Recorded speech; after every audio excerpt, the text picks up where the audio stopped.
여러분, 지금 동아시아는 긴장감 속에 휩싸여 있습니다. 제8호 태풍 꼬마이와 제9호 태풍 크로사, 두 개의 태풍이 동시에 북상하고 있습니다. 뜨거운 열도 말에 한반도는 폭염과 태풍의 이중 위협에 직면해 있습니다. 과연 이 고기압의 방패막이 언제까지 우리를 지켜줄 수 있을까요? 숨막히는 더위 속 태풍의 진로는 예측 불가. 지금부터 이중 태풍의 위협과 폭염의 실체를 하나씩 짚어보겠습니다. 태풍 제8호와 제9호가 서서히 북상하고 있습니다. 이 태풍들을 만들어낸 것은 남서 몬순의 소용돌이입니다. 동아시아 기상전초의 패턴에 몬순 기류가 영향을 주고 있습니다. 그러나 강력한 티베트 고기압과 북태평양 고기압이 우리나라를 덮고 있습니다. 이 상층과 하층의 강력한 고기압이 열돔을 형성해 태풍 8호는 서쪽으로, 태풍 9호는 동쪽으로 밀어내고 있습니다. 고기압이 만든 열돔이 태풍으로부터 우리나라를 지켜주고 있는 셈입니다.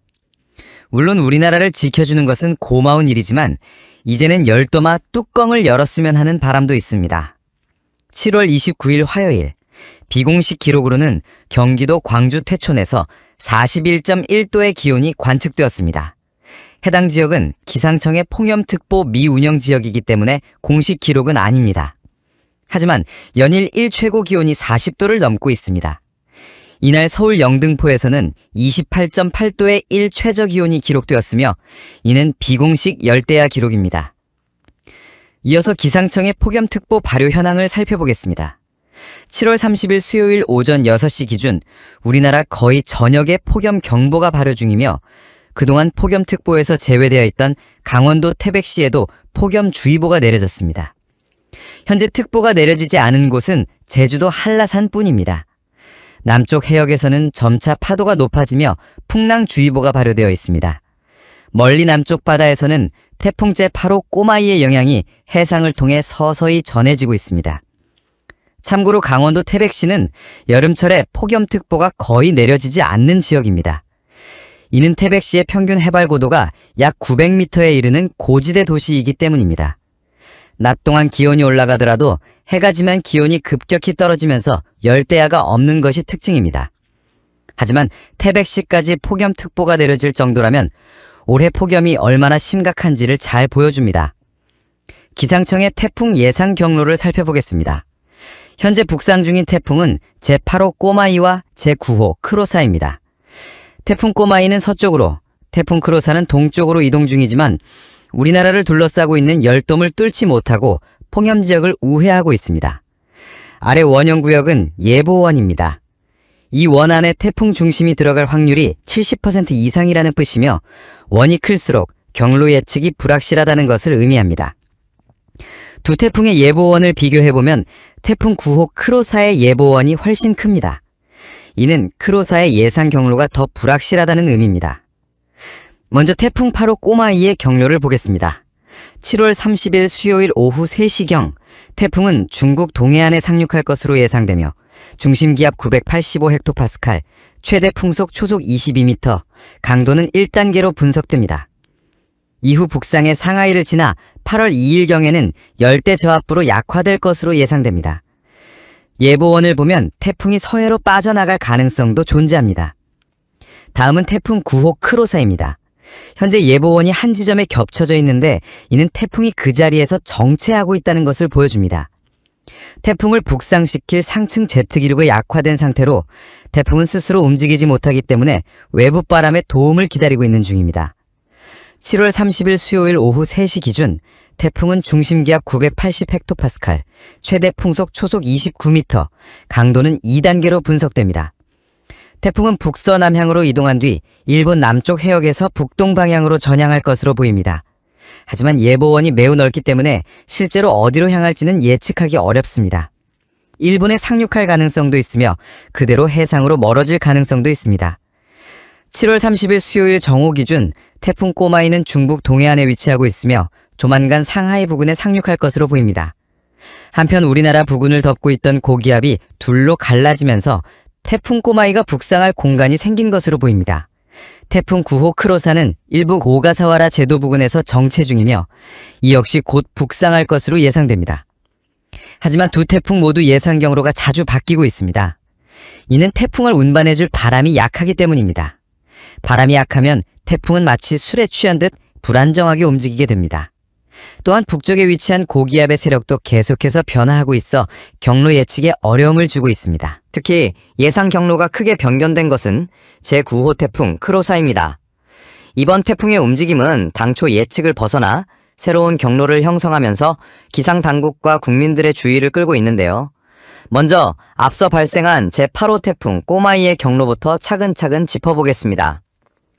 태풍 꼬마이는 본래 열대조합부로 약화되었다가 다시 태풍으로 부활한 특이한 경력을 지닌 태풍입니다.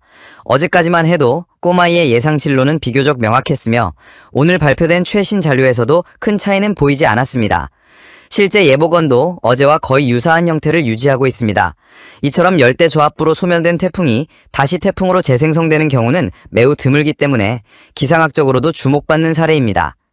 태풍 꼬마이라는 이름을 다시 얻은 이후에는 최대 강도 2등급까지 발달했습니다. 이후 중국 동해안에 상륙하면서 본격적인 영향을 주기 시작했는데요. 통상적으로 태풍은 육지를 만나면 빠르게 약화되기 마련이지만 꼬마이는 예외적으로 태풍의 강도를 일정 수준 유지한 채 북상을 이어갔습니다. 그러나 결국 산둥반도 인근 해역에 도달했을 때쯤에는 모든 에너지를 소진하며 열대저압부로 변했습니다. 이 시점에서 태풍 꼬마이는 사실상 완전 연소했다고 볼 수 있으며 이후 다시 태풍으로 재생성될 가능성은 거의 없는 상태입니다. 이제 꼬마이는 역사의 한 페이지로 기록될 태풍이 되었습니다. 이제 시선을 돌려 제9호 태풍 크로사로 넘어가 보겠습니다. 등압선 분포를 보면 현재 크로사는 일본 남쪽 해상에 머물고 있는 상황인데요. 어제까지만 해도 크로사가 일본 동쪽 해상을 따라 비교적 고든 경로로 북상할 것으로 예상되었으나 오늘 발표된 예측은 상황이 전혀 다르게 나타났습니다. 현재 태풍 크로사는 북북서 방향으로 이동을 하다가 일본 남쪽 해상 부근에서 갑작스럽게 진로를 틀며 급격한 우회전을 시작했는데요. 예보도 이에 따라 크게 조정되었는데요. 예보 중심을 색깔로 구분해보면 오렌지색으로 표시된 8월 2일자 예보에서는 태풍이 일본 동쪽 먼바다를 따라 북상할 것으로 예상되었지만 8월 3일 예보에서는 태풍의 예상 중심이 일본 간토지방 바로 남쪽 해역으로 내려와 있습니다. 불과 하루 사이에 진로 예측이 급변한 것입니다. 이러한 변화는 마치 태풍이 술에 취한 듯 비틀거리며 갈팡질팡하고 있는 모습처럼 느껴질 정도입니다. 사실 태풍의 진로를 예측하는 수치 모델이 매일 다르게 결과를 보이는 것은 어쩌면 당연한 일입니다. 태풍은 정적인 환경 속에서 움직이는 것이 아니라 복잡하게 얽힌 주변 대기 흐름과 끊임없이 상호작용하며 이동하기 때문에 대기 흐름은 시시각각 변합니다. 미세한 기압골의 형성이나 상층 제트기류의 방향, 또는 고기압의 확장 여부에 따라 태풍의 경로는 크게 달라질 수 있습니다. 이러한 점 때문에 기상학청과 각국 예보기관은 하루에도 여러 번 진로를 갱신하게 되며 특히 크로사처럼 경로가 불안정한 태풍은 더욱 세밀한 관측이 필요합니다. 현재 추세대로라면 태풍은 예보원의 중심을 따라 이동하면서 일본 도쿄 동쪽 해상으로 빠져나갈 것으로 보입니다. 이 시점은 8월 3일 일요일로 예상됩니다. 만일 이 경로가 유지된다면 우리나라에는 직접적인 영향은 크지 않겠지만 간접적인 기압 평화나 해상 안전, 고온 다습한 공기의 유입 등 계속 주의해야 할 요소입니다. 무엇보다 특이한 점은 태풍조차도 우리나라 상공을 덮고 있는 강력한 열돔 현상을 뚫지 못하고 비껴가고 있다는 사실입니다. 그만큼 이번 폭염은 강도 면에서도 지속성 면에서도 상당히 이례적인 상황이라 할 수 있습니다. 태풍이 더위를 식혀줄 것이라는 기대와는 달리 오히려 더위를 피해가고 있다는 점에서 상황의 심각성을 느끼게 됩니다. 앞으로 며칠간도 낮 기온은 35도 안팎을 오르내릴 것으로 보이며 특히 야간 기온이 높게 유지되는 열대야 현상도 지속될 전망입니다. 무더위가 건강에 미치는 영향이 크기 때문에 수분 섭취와 충분한 휴식, 냉방기기 사용 등 폭염 대응에 만전을 기해야 할 시점입니다. 태풍보다도 더 위험할 수 있는 이 더위, 더욱 철저한 대비가 필요하겠습니다.